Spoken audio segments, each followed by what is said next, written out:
But one thing I found really, really interesting, and this kind of suggests, the role of voluntary association and the importance of voluntary association and the importance of voluntary action and private action. What I'm seeing right now is a large number of businesses stopping dealings with Russia.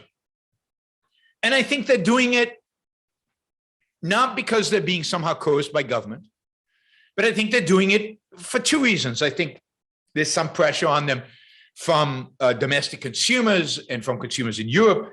There's some pressure on them probably from shareholders. And there's some moral outrage among CEOs, among board members of what is going on in Ukraine. And that moral outrage is being reflected in the fact that, for example, today, McDonald's hamburgers, has closed 850 stores in Russia. 850 stores in Russia are closed indefinitely. Now, that means a lot of people have lost their jobs in Russia. It means real economic pain in Russia. It means a hit to the bottom line of McDonald's. And it's proof that companies don't always pursue just the short-term bottom line, but they do have an incentive to care where they're doing business. Now, will this affect how they deal with China? I think this is a great signal to China that if they invade Taiwan, Kentucky Fried Chicken might leave China, and the Chinese would tolerate almost anything except Kentucky Fried Chicken leaving the country. You've never seen so many Kentucky Fried Chickens in your life as you will see in China when you travel around China.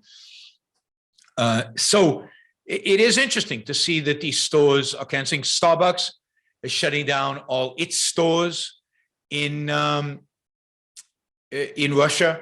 Pepsi. China is the third largest market in the world for Pepsi, which just proves that there's something wrong with Russia, because Coca-Cola is so much better than Pepsi, always has been, I think always will be. And yet, and Pepsi's big in Russia. So Pepsi, in spite of the fact that this is their third largest market, is leaving Russia. Let's see, who else? Coca-Cola is leaving Russia. We know that MasterCard, Visa, and American Express have all left Russia.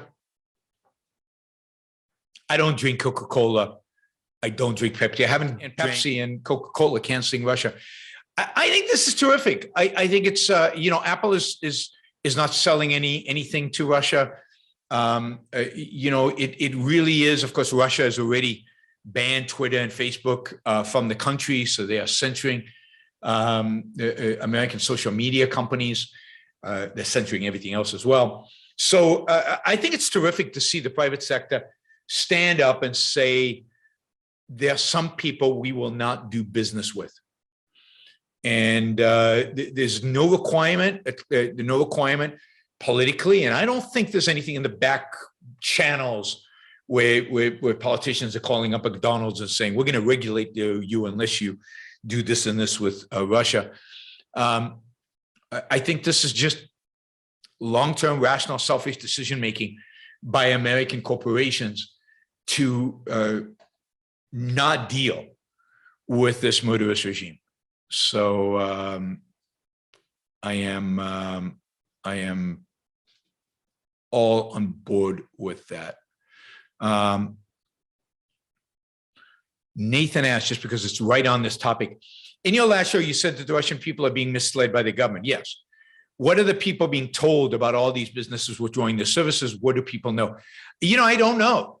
But my guess is that it will, the truth, in spite of propaganda, in spite of censorship, the truth does get through, at least in pieces. They could be told this is a vast Western conspiracy against Russia. That will be the propaganda line, that all these Western countries are anti-Russian and they are being forced by their anti-Russian governments to leave Russia.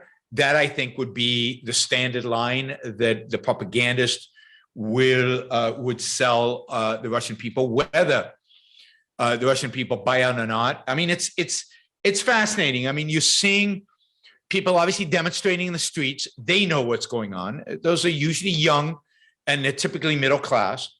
You're seeing people leaving Russia. I saw a story about people, middle class professionals, leaving Russia and going overseas and trying to find jobs overseas because they don't want to be involved in Russia. I mean, I've long advocated that the United States should say, any Russian who wants to come and work in the United States, you're invited.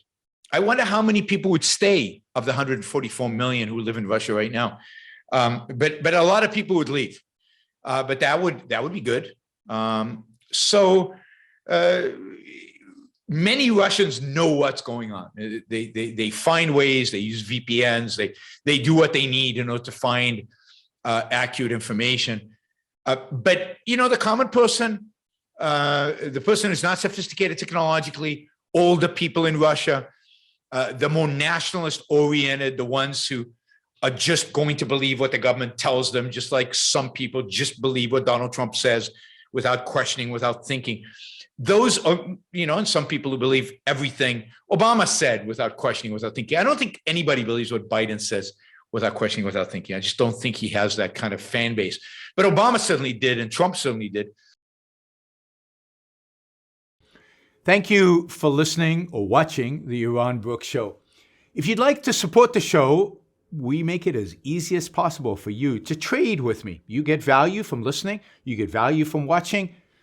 Show your appreciation. You can do that by going to yaronbrookshow.com/support, by going to Patreon, Subscribestar, Locals, and just making a appropriate contribution on any one of those channels. Also, if you'd like to see the Yaron Brook Show grow, please consider sharing our content and, of course, subscribe. Press that little bell button right down there on YouTube so that you get an announcement when we go live. And for those of you who are already subscribers and those of you who are already supporters of the show, thank you. I very much appreciate it.